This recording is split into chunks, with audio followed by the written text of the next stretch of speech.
is more Doug DeMuro, and today it's time for some of my favorite videos of the whole year, my year in review videos. And here on More Doug, I am going to show you the top 15 quirks of 2019. So here we go.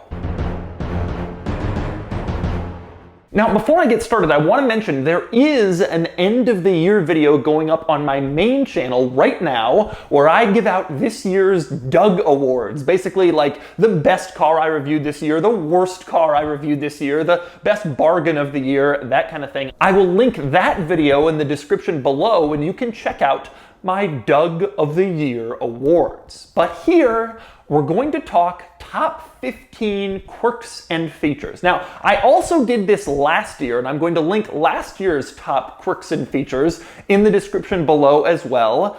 But it's time to get started. Of all of the quirks and features I saw this year, about 100 videos on my main channel, another 20 or 30 on my second channel, what were the quirkiest quirks? All right, quirk number 15, that would be the LaFerrari glove box. Most exotic sports cars don't have a glove box, the LaFerrari does, but it is this incredibly tiny, ridiculous little thing. You could barely fit a thumb drive in there, but they put it in presumably just so they could brag, yep, we got a glove box. It is the silliest little glove box ever. Next up, number 14, the Mercedes-Benz G63 AMG 6x6 size. This is kind of a cop-out quirk because it's not focused on one thing, but there are so many things to focus on with this vehicle that I wanted size to kind of capture all of it. I can crawl under it, it has 6 wheels, it towers over a regular SUV. It is a massive, absurd, insane vehicle. The whole thing is basically a quirk, and it absolutely deserves to be on this list. Next up, top quirk number 13, that would be the McLaren Magic Glass. This feature is so cool, you push a button and the sunroof basically changes from completely see-through to completely dark, allowing you to shield from the sun way better than any sunroof cover like a normal car has. Saw this year in the McLaren GT and in the 720S Spider, really one of my favorite features in the car industry right now. Next up, number 12, quirk of the year, that would be the Lincoln Navigator steering wheel climate controls. I reviewed a 98 Lincoln Navigator this year and it had climate controls on the steering wheel. You wanted to increase the fan speed or change the temperature, you could do that on the steering wheel, which is brilliant.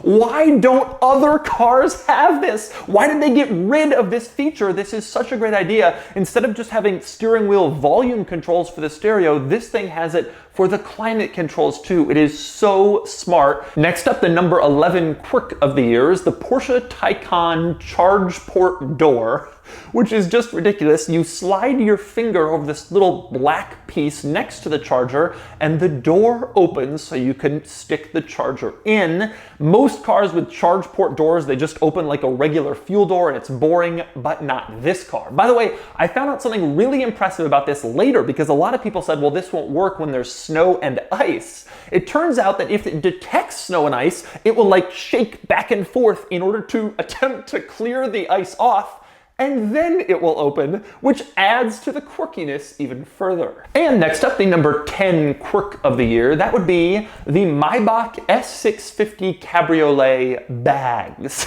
This vehicle was absolutely ridiculous in so many ways, but these bags in the back seat just sum up how luxurious and opulent and over the top it was, because not only are the bags trimmed to perfectly match the interior color, but they also say 1 of 300 on them, just so that when you carry your bag around, everybody knows that you have a really rare car. And next up, the number 9 quirk of the year is the MBUX navigation system directions. This feature is in all the cars I reviewed this year with MBUX, the Mercedes A-Class, the Mercedes GLS, and the way it works is when you're driving along with navigation on, it will project onto the screen where you're supposed to turn, and it will show you using a camera what the intersection looks like. So there's no like looking on a map, am I supposed to turn here or there, where is it? It actually shows you in real time using arrows on a camera screen where you're supposed to turn. This is brilliant. This is the future. It is such a cool feature. And next up, my number 8 quirk of the year, that would be the Jaguar XJ220 and Vector W8 pop-down headlights. I've never seen this before, but these vehicles don't have headlights that pop up like a lot of cars from their era. Instead, the covers pop down. So the lights are fixed in place. It's just the cover that moves out of the way by sort of retreating into the car, and that allows the lights to be visible, and then you can turn them on and see. A rather interesting quirk, a bit of a different take on pop-up headlights. And next up, our number 7 quirk of the year, that would be the Saleen S7 Key Fob. The S7 Key Fob has 4 different buttons on it, all Roman numerals, 1, 2, 3, and 4. And they do various random things, but you have to kind of figure it out. So you press one, it does something, you press another, it does something else, you hold a couple of them down at the same time, that also has an effect. At some point, one of the buttons opens the doors. The whole thing is so stupid, and yes, this is how it came from the factory. Next up, the number 6 quirk of the year, that would be the McLaren F1 center seat. You get on a McLaren F1, the seat is in the middle and is flanked by 2 seats on either side. Now, because the McLaren F1 is so well known and so special, most people have kind of normalized the fact that this is how it's built.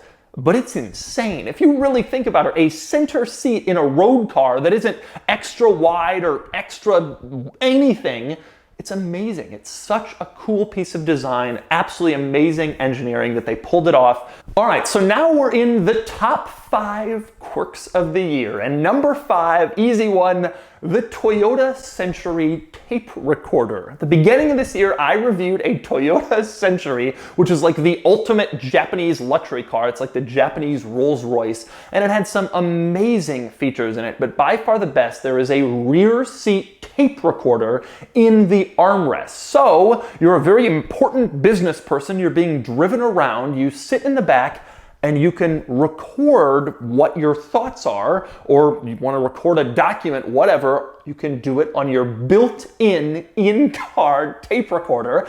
And then when you get to your office, you just give the tape to your secretary, whatever, and then it can be typed up. You don't have to do anything, and you can work while you're on the road. That must have seemed like the ultimate luxury back in 1990. That was the 1990 model. And next up, the number 4 quirk of the year, that would be the Tesla Model 3 Arcade.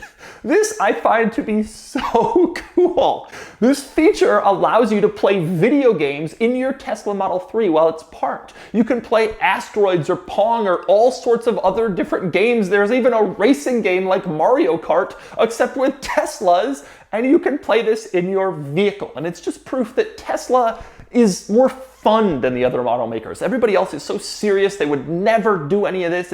It's too silly and not worthy of them devoting engineering effort to it. But Tesla realizes people see this, they think it's cool. And I think it's so awesome that this is a thing. And next up, the number 3 quirk of the year, that would be the Kia K900 gauge screen camera system. This is such a great feature. You put on your turn signal in the Kia K900 and a camera shows up in the gauge cluster screen to show your blind spot. This is absolutely brilliant, shows exactly what's next to you, and really eliminates the need for that over-the-shoulder check where then you're driving along and looking backwards. It's a fantastic feature. Also saw it this year in the Kia Telluride.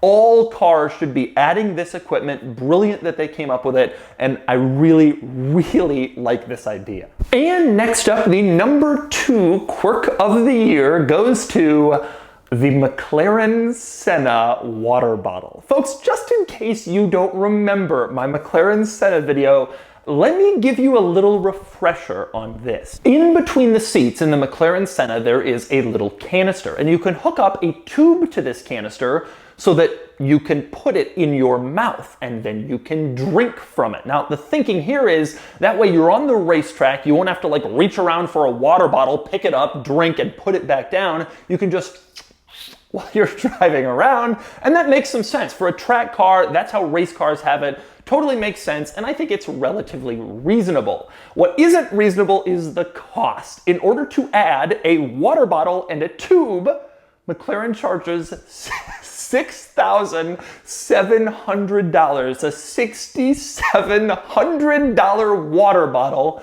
that McLaren refers to as the McLaren Special Operations push-to-drink system. And finally, our number one quirk of the year, this one's obvious, it goes to the Vector W8 screen. This screen, absolutely absurd, very 1980s, but it is also airplane fighter jet technology that they put into a car. I had several people email me after this video went up and verify that, tell me exactly what plane it was in. Some people even had like the part number, which I found to be odd. But the point is, this screen is right out of fighter jets from this time period. It's very interesting. It shows you in real time all sorts of car information that it's constantly measuring, your fuel level, but also your speed, your RPMs, various different temperature sensors, oil level all throughout the car, and it can read whether the doors are open, and in real time it will update to let you know if they're open or closed or whatever. This screen, absolutely ridiculous, got an enormous number of comments in my Vector W8 video. People who are blown away by it, absolutely stunned. And I really do think that is the coolest, most interesting quirk I saw this year. So those are the top 15 quirks of 2019. Now, interestingly, last year's number one quirk was the Aston Martin Lagonda screens. So apparently I'm really into 1980s car screens and thinking that they're quirky. But there you have it. Those are the craziest quirks I found this year. And don't forget to check out the link below to go to the Doug Awards on my main channel to see all of the best of the year, worst of the year awards for all the cars I reviewed in 2019.